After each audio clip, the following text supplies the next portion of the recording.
This is lecture 3 on discrete mathematics course.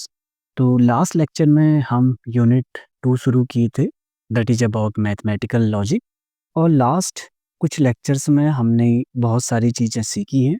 पहला lecture में हमने देखा कि basic building blocks of mathematical logic that are propositions, and second lecture में हमने देखा कनेक्टिव्स या जिन्हें हम लॉजिकल ऑपरेटर भी कहते हैं। और इनका काम रहता है कि अगर हमारे पास एक सेट ऑफ प्रीपोजिशंस हैं तो उनकी हेल्प से हम कैसे नए प्रीपोजिशंस बना सकते हैं। एंड लास्ट लेक्चर में हमने क्या देखा था कि कुछ कंडीशनल स्टेटमेंट भी पढ़ी थी। So consider this conditional statement P implies Q। Okay, तो यहाँ पे P एंड Q क्या है? दो कोई प्रपोजिशंस हैं। ओके, अब हमारे पास क्या रहते हैं, इस प्रपोजिशन के साथ हमारे पास कुछ और भी प्रपोजिशन रहते हैं जिनका स्पेशल नेम है। ओके, फॉर एग्जांपल इस प्रपोजिशन के करॉस्पॉन्डिंग अगर हम ये नया प्रपोजिशन बनाए Q इम्प्लाइज P, इसे हम क्या बोलते हैं? This is called the converse of the preposition P implies Q। तो Q इम्प्लाइज P क्या है? इसका converse. Second, not P implies not Q। ये जो प्रपोजिशन है इसे हम बोलते हैं the inverse of P implies Q। And third, not Q implies not P। इसे हम बोलते हैं द कॉन्ट्रापोजिटिव स्टेटमेंट, और this is contrapositive of P implies Q। तो जो थर्ड स्टेटमेंट है वो एक कॉन्ट्रापोजिटिव स्टेटमेंट है। तो ये जस्ट ये प्रीपोजिशंस का क्या है? स्पेशल नेम है।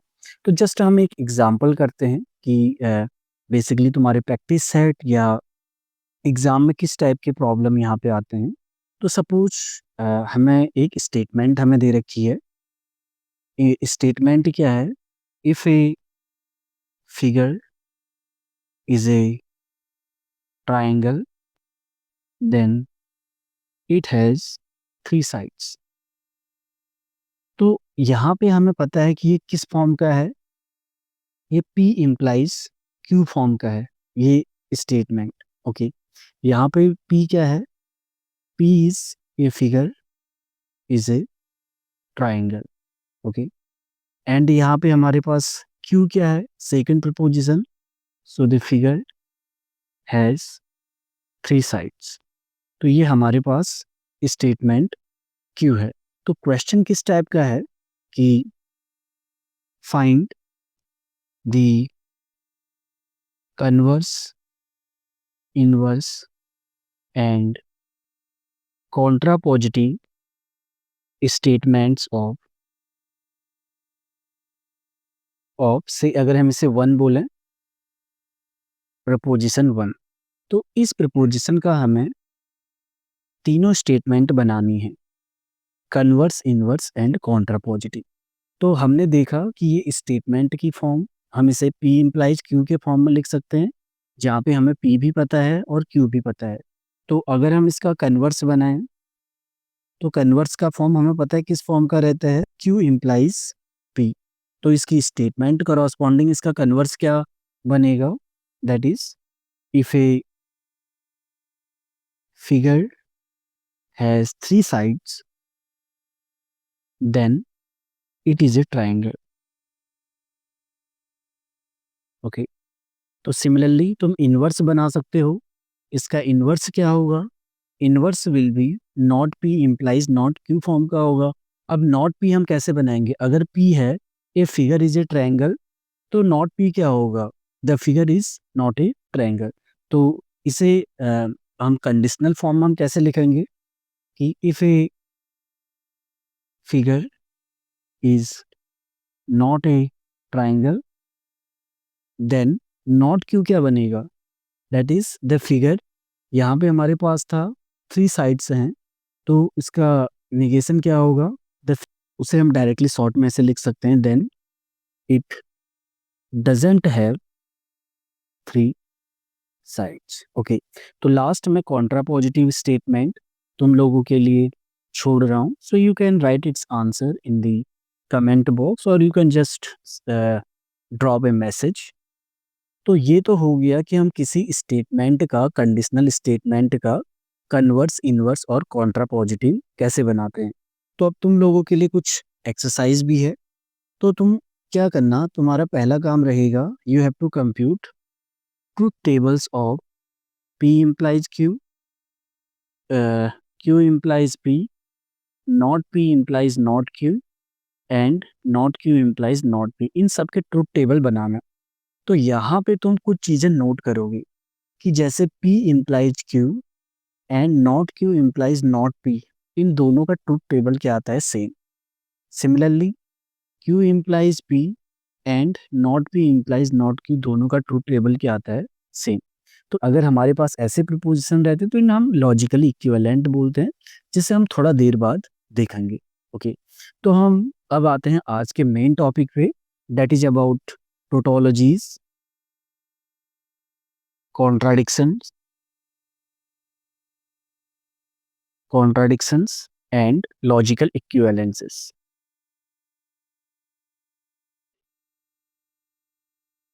ओके, तो पहले ये डिफाइन करने के लिए हमें जस्ट एक टर्मिनोलॉजी की जरूरत पड़ेगी, that is called compound propositions. तो आई थिंक तुम लास्ट लेक्चर में देखोगे तो हमने वहाँ पे डिस्कस किया था कंपाउंड प्रपोजिशंस क्या रहते हैं।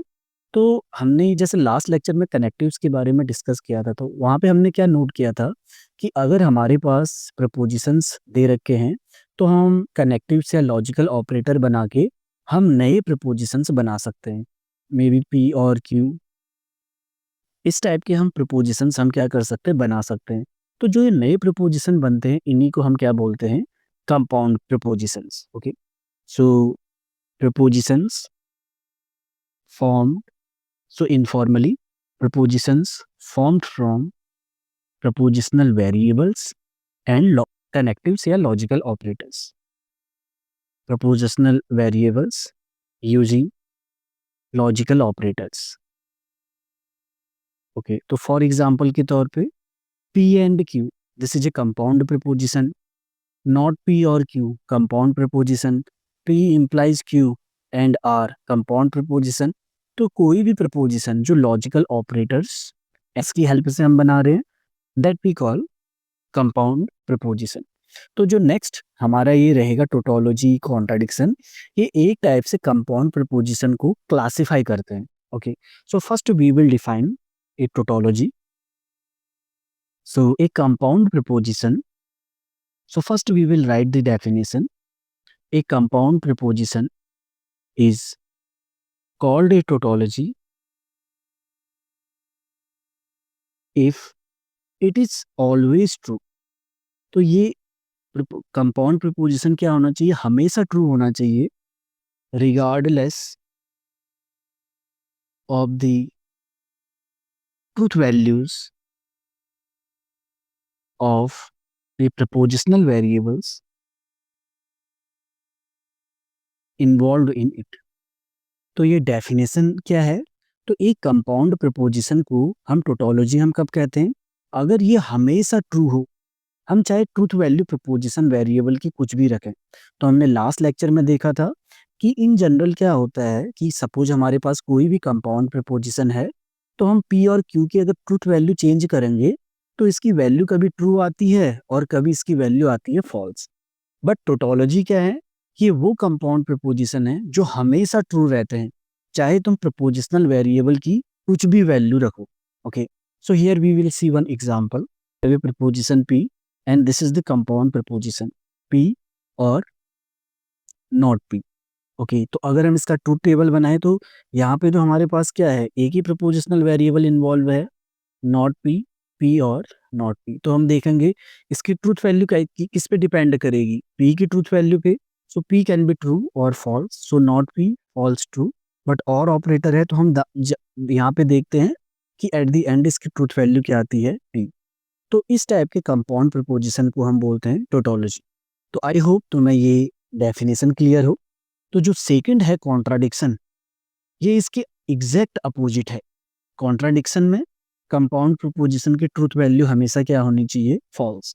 तो मैं जस्ट शॉर्ट में लिख रहा हूँ, so a compound proposition is called a contradiction if it is always false.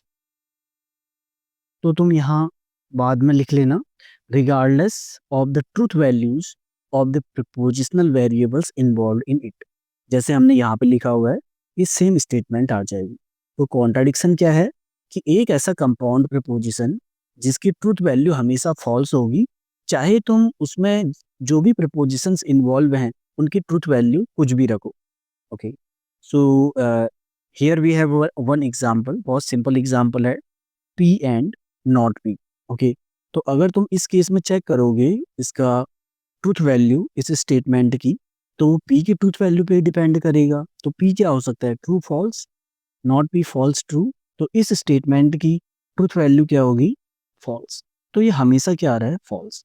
तो सच कंपाउंड प्रपोजिशन इन्हें हम बोलते हैं कॉन्ट्राडिक्शन। और एक जो थर्ड टाइप के रहते हैं कंपाउंड प्रपोजिशन, उन्हें हम बोलते हैं कंटिंजेंसी। ओके, तो वो कंपाउंड प्रपोजिशन जो न तो टोटोलॉजी होते हैं और न ही कॉन्ट्राडिक्शन। तो हमने लास्ट लेक्चर में जितने देखे थे, मोस्ट ऑफ देम वो कंटिंजेंसी में आते हैं। Okay, so a compound preposition that is neither A tautology and nor a contradiction. तो ऐसे कंपाउंड प्रपोजिशन जो न तो टोटोलॉजी हो न कॉन्ट्राडिक्शन, दैट मीन्स उनकी ट्रूथ वैल्यू कभी टी आ रही है कभी फॉल्स आ रही है। For example P implies Q, तो हम जानते हैं कि ये कभी इसकी ट्रूथ वैल्यू T रहती है कभी फॉल्स रहती है, depending on the truth values of propositions P and Q। May be P and Q अगर तुम लोगे P और Q, तो ऐसे तुम बहुत सारे बना सकते हो। ओके, तो वो किस में आते हैं, कंटिंजेंसी में। एग्जाम्पल्स करते हैं, तो ये प्रैक्टिस सेट 2 का क्वेश्चन नंबर 3 है। तो हमें यहाँ पे इस क्वेश्चन में ये चेक करना है कि जो नेक्स्ट स्टेटमेंट ये दे रखी है, P implies Q if and only if not Q implies not P, हमें ये चेक करना है कि क्या ये टोटोलॉजी है, कॉन्ट्राडिक्शन है, कंटिंजेंसी। तो हम ये कहाँ से बताएंगे, हम ये देखेंगे ट्रूथ टेबल कि अगर इसकी ट्रूथ वैल्यू हमेशा T रहती है तो टोटोलॉजी, हमेशा फॉल्स रहती है कॉन्ट्राडिक्शन। अगर कभी ट्रू कभी फॉल्स है based on the truth values of prepositional variables, तब वो कंटिंजेंसी पे। ओके, तो हम क्या करते हैं, हम देखते हैं कि यहाँ पे ये किस पे डिपेंड करता है, पी पे डिपेंड करता है, क्यू पे है, और हमें क्या क्या चाहिए होगा। तो अभी ये किस पे डिपेंड करता है, पी क्यू, और क्या क्या वेरिएबल हमें चाहिए, हमें चाहिए not P and not Q. क्योंकि अब इम्प्लाइज का साइन ऐसे है तो हम पहले नॉट क्यू को ही हम पहले लिख लेते हैं, फिर हम लिख लेंगे नॉट पी। फिर हमें और क्या क्या चाहिए, हमें चाहिए P implies Q, not Q implies not P, और लास्ट में इन्हीं पे हमें इफ एंड ओनली की कंडीशन लगा दी है। Okay, not Q implies not P. अब हम इसके हम ट्रूथ टेबल देखते हैं कि क्या ये लास्ट में हमेशा ट्रू रहेगा या फॉल्स। तो हमें पी और क्यू की ट्रूथ वैल्यू क्या क्या हो सकती है, दोनों true, true false, false true, false false, यही दो केसेस आएंगे। अब नॉट क्यू क्या आएगा, false true, false true. Not P क्या होगा, ट्रूथ वैल्यू चेंज हो जाएगी, पी कॉमा टी। अब पी इम्प्लाइज क्यू, हमें लास्ट लेक्चर में देखा था कि ये फॉल्स एक ही कंडीशन पे होता है, अगर पहला ट्रू हो सेकंड क्या हो फॉल्स, तभी ये क्या होता है फॉल्स, अदरवाइज ट्रू। तो हम देखते हैं ऐसी एक ही कंडीशन आ रही है तो यहाँ पे ये फॉल्स है, बाकी किसी में ऐसी कंडीशन नहीं है तो बाकी हर जगह ये क्या आ गया, ट्रू। ओके, अब हम नेक्स्ट देखते हैं क्यू इम्प्लाइज नॉट पी। अब ये फॉल्स कब होगा, जब पहला वाला ट्रू हो सेकंड वाला क्या हो, फॉल्स। तो हम देखते हैं, हमें ये इन दो कॉलम में इम्प्लाइज का साइन देखना है। तो हम यहाँ पे देखते हैं कि पहला ट्रू कहाँ पे है, सेकंड फॉल्स कहाँ पे है। तो हम देखते हैं कि ऐसा एक ही सिनारियो अराइज होता है, तो ये आ गया है फॉल्स, और बाकी जगह ऐसा नहीं है तो ये आ गया ट्रू। अब हम लास्ट पे आते हैं जहाँ पे हमें क्या करना है, इन दोनों पे इफ एंड ओनली की कंडीशन लगानी है। तो हमने लास्ट लेक्चर में देखा था कि इफ एंड ओनली ट्रू कब होता है, अगर दोनों की ट्रूथ वैल्यू सेम हो तभी ट्रू होता है। तो हम देखते हैं दोनों की ट्रूथ वैल्यू सेम है, यहाँ पर भी ट्रूथ वैल्यू सेम है, अगेन ट्रूथ वैल्यू सेम है और ट्रूथ वैल्यू सेम है। तो जो इसकी ट्रूथ वैल्यू रहेगी नए की वो टी टी टी टी। तो यहाँ पे हम क्या देखते हैं कि P और Q इन दो प्रीपोजिशंस की कुछ भी ट्रूथ वैल्यू हो, एट द एंड जो हमारे पास कंपाउंड प्रीपोजिशन आ रहा है, इसकी ट्रूथ वैल्यू हमेशा T ही रहती है। Okay, so since the truth value of this expression P if and only if not Q implies not P is always true। Again यहाँ पे regardless of the truth values of P comma Q, so the statement or the compound preposition is a tautology। तो इस तरीके से हम check करते हैं कि कोई टोटोलॉजी है या नहीं है। ओके, थिंक क्वेश्चन 4 का सेकंड पार्ट था P इम्प्लाइज Q और P, इसमें भी हमें सेम चीज़ें चेक करनी थी। प्रेडिक्शन सिंपली हम क्या बनाएंगे, ट्रूथ टेबल। तो अब यहाँ पे हमारे पास दो ही एटॉमिक प्रीपोजिशन है P एंड Q, तो ये क्या रहेगा, true true false false, true false true false. तो हमने सारे केसेस हमने कंसिडर कर लिए हैं। हम Q और P के लिए कॉलम बना देते हैं और लास्ट वाला Q, P इम्प्लाइज Q और P। तो सो Q और P में क्या रहेगा, जब भी दोनों में से कोई भी एक ट्रू हो तो true, otherwise it is false. अब हमें इन दोनों में इम्प्लाइज का साइन देखना है। तो ये इम्प्लाइज का साइन फॉल्स कब होता है, जब पहला वाला ट्रू हो सेकंड वाला फॉल्स। तो हम देखते हैं यहाँ पर भी ऐसा केस नहीं है, यहाँ पर भी नहीं है, यहाँ पर भी नहीं है और लास्ट में भी नहीं है। तो ये क्या आ जाएगा, truth value P comma T। Again we will write this statement, since the truth value of this preposition is always T regardless of the truth values of P and Q, so this statement is a tautology। okay, but अगर तुम practice seat के कुछ और example करोगे तो वहां पे तुम्हें कुछ ऐसे भी मिलेंगे जो कॉन्ट्राडिक्शन है।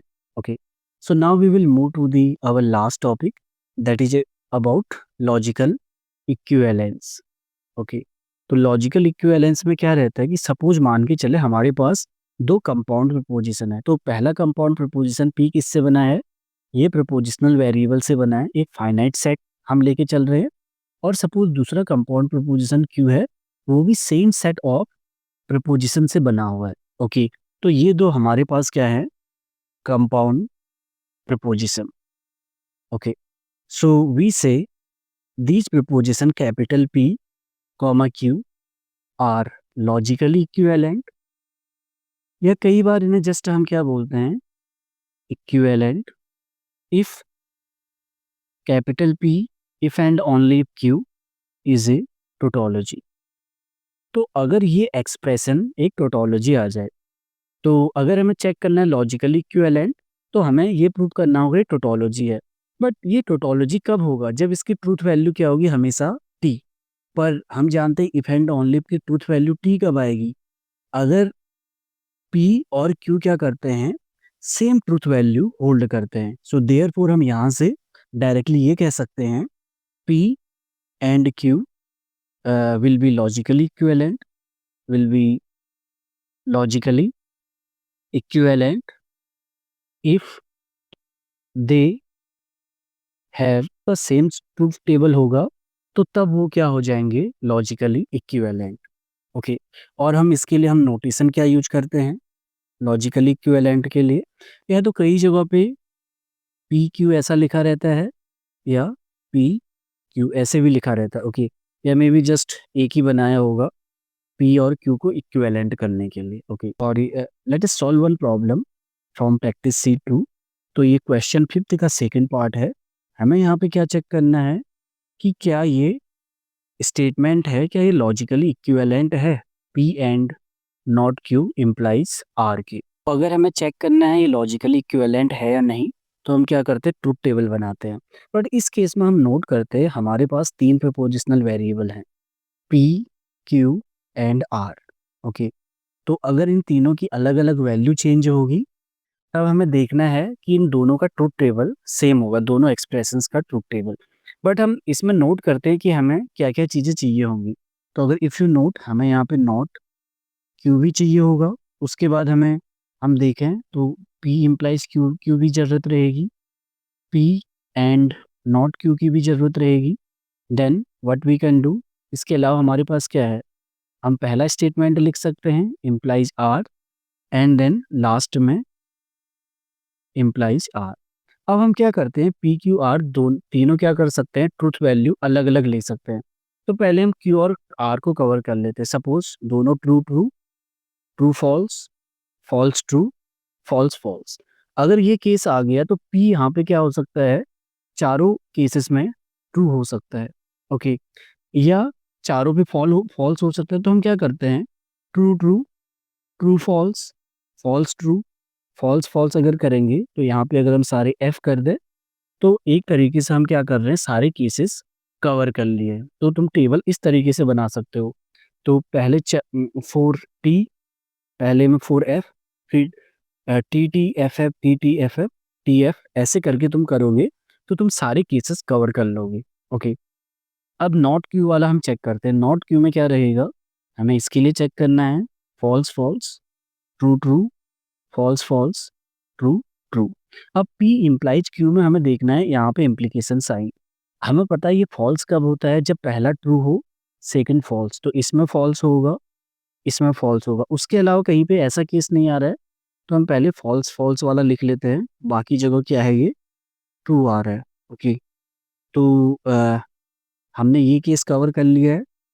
अब नेक्स्ट पे हम जाते हैं। हमें पी एंड नॉट क्यू देखना है। हमें इन दो टेबल का देखना है, पी एंड नॉट क्यू। हम देखते हैं एंड वाला क्या होता है, ट्रू तभी होता है जब दोनों ट्रू हो, अदरवाइज फॉल्स। तो पहले ट्रू फॉल्स पे फॉल्स, ट्रू ट्रू पे true, again true, then false. क्योंकि कहीं पर भी एक जगह फॉल्स होगा तो ये क्या बन जाएगा, फॉल्स। अब हमें क्या देखना था, P implies Q implies R। तो हमें इन दो कॉलम में देखना और इम्प्लाइज का साइन ऐसे है। ओके, तो हम देखते हैं कि इम्प्लाइज साइन फॉल्स कब होता है, अगर पहला ट्रू हो एंड सेकंड क्या हो, फॉल्स। तो यही एक केस से आ रहा है। और कहीं पे आ रहा है पहला ट्रू सेकंड फॉल्स। ओके, और कहीं पे आ रहा है पहला ट्रू सेकंड फॉल्स। ओके, तो तीन जगहों पे आ रहा है। तो इन केसेस पे ये क्या होगा, फॉल्स होगा। तो पहले पे ट्रू है, फिर थर्ड पे ट्रू, फोर्थ पे ट्रू, फिफ्थ पे ट्रू, यहाँ पे false, then true, and then false. Okay, अब हमें लास्ट वाला चेक करना है। तो हमें इसमें किसका किसका हमें चेक करना है, एंड वाले कॉलम का एंड आर के साथ। और इम्प्लीकेशन साइन ऐसे है। तो अगर हम इसकी ट्रूथ वैल्यू अगर हम चेक करें तो हम पहले देखेंगे कहाँ पे ट्रू और कहाँ पे फॉल्स है। ओके, जहाँ पे पहला ट्रू और सेकंड फॉल्स। तो हम देखते हैं इस कॉलम में देखना, तो हम देखते हैं कि पहला ट्रू और फिर फॉल्स कहाँ पे आता है। तो हमें ये फॉल्स लग रहा है। इसके अलावा कहीं पे ऐसी सिचुएशन आ नहीं रही है कि जहाँ पे पहला ट्रू हो और सेकंड फॉल्स हो। तो ये वाला फॉल्स आ जाएगा। बाकी जगह क्या आ रहा है, ट्रू। तो हम यहाँ पे नोट करते हैं कि इन दोनों की ट्रूथ वैल्यू, ट्रूथ टेबल क्या आ रहा है, मैच नहीं कर रहा है। क्योंकि यहाँ पे फर्क आ जा रहा है और भी truth values eight the and क्या आ रही हैं, सेम नहीं आ रही हैं। जबकि प्रपोजिशंस की ट्रूथ वैल्यूज क्या है, सेम है। तो इसलिए ये लॉजिकली इक्विवेलेंट नहीं है। ओके,